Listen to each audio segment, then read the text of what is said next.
The first thing that people should know about rabbits is that there is a difference between wild breeds and domestic breeds. You cannot just find a wild rabbit and domesticate it unless it is a domesticated breed of rabbit. Also, if you have a domestic rabbit, you cannot set it free in the wild. Today, both domestic and wild rabbits come from the family of Lepidae. This is the only similarity between them. Matter of fact, they are so different that they are even unable to reproduce offspring together. Even their lifespan is drastically different, with rabbits only living 1 to 3 years, while their domestic counterparts can live anywhere between 8 to 12 years. Their appearance would be the most noticeable difference between the two. Wild rabbits have a light brown coat to help them blend into their surroundings. They're also much smaller with more narrow heads, and their ears stick straight up. Domestic rabbits have a variety of colors. Their fur can vary in length and texture. They are about 4 times larger with a round, plump body. Wild rabbits are very unlikely to hop up to a human because they are very skittish. They're extremely fast, and if you manage to catch one, it'll fight or even scream to break free from your grasp. Most wild rabbits live alone and do not need any extra interaction from each other. Domesticated rabbits, on the other hand, will hop towards you and even jump into your lap to demand attention. They also love living with other rabbits and need social interactions. Whenever my rabbit does not get enough attention, he will jump on me and begin to nibble and scratch my lap until I pet him. Wild rabbits do not need any help surviving. They know how to and where to find food. They have adapted to weather changes and know how to make shelter. Domesticated rabbits rely on people to supply them food, water, shelter, and safety. If you were to set your rabbit into the wild, they would not survive for very long. With no one to supply them with limitless supply of food and water, they could starve or dehydrate if they are not scooped up by a predator first. If you live in a hot place, the rabbit could have a heat stroke. Also, because they are not outdoor animals, they could become infested with fleas, ticks, and even internal parasites. Dr. Wilkinson from Small Pet Select in 2019 mentions cars, wild animals, and loose dogs as common threats.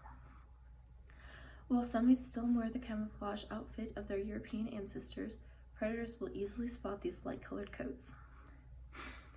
Rabbits need a constant supply of food and water. This includes hay, vegetables, food pellets, and of course treats.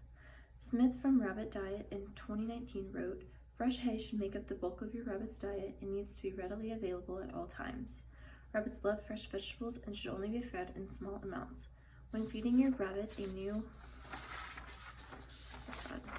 vegetable, make sure it is a small quantity so you can see if will be a negative reaction. Food pellets should be readily available if your rabbit is at a young age and be limited with age. When purchasing them, do not purchase the bags that have treats mixed into those because they are high in sugar and not good for them. I find that fruit is the best option as a treat and should be given in small amounts due to their high sugar in them. Be sure to also have a limitless amount of water for your rabbit. The best option is a water bowl because they are very easy to clean and less likely to build up bacteria. Rabbits should have at least 4 hours of playtime outside of the cage a day. Guy from Bunny Guy in 2019 wrote, "Rabbits were born to run, and when they do not get enough exercise, they will usually have an early death just like their human counterparts do. The best time to let your rabbit out of the cage is during dawn and dusk, because this is when they will be most active. Rabbits become used to a schedule, and if you decide to let them out an hour or two after their scheduled playtime, they will most likely be waiting at the cage for you. You probably did not know that rabbits can make noise, but they actually make quite a few, whether they are happy or upset with you. You will know by their noises. Some of their happy noises include clucking, purring, and humming. Clucking is when they are satisfied with what they are eating. Purring and humming happen when they rub their teeth together, meaning they are happy and content. Some unhappy sounds they can make are growling, snorting, thumping, and screaming. They usually growl or snort towards other rabbits and even humans to let them know they feel threatened. Humming happens when rabbits loudly stomp their feet. It usually means they're nervous and afraid. Michaelin from Spruce Pets in 2019 wrote, "If you have ever had a rabbit scream, it is terrifying. They only do this when they are under attack and they are about to die. Overall, bunnies make great animals, and I think anyone who is willing to put in the time and care that bunnies need would make a great owner and be very happy.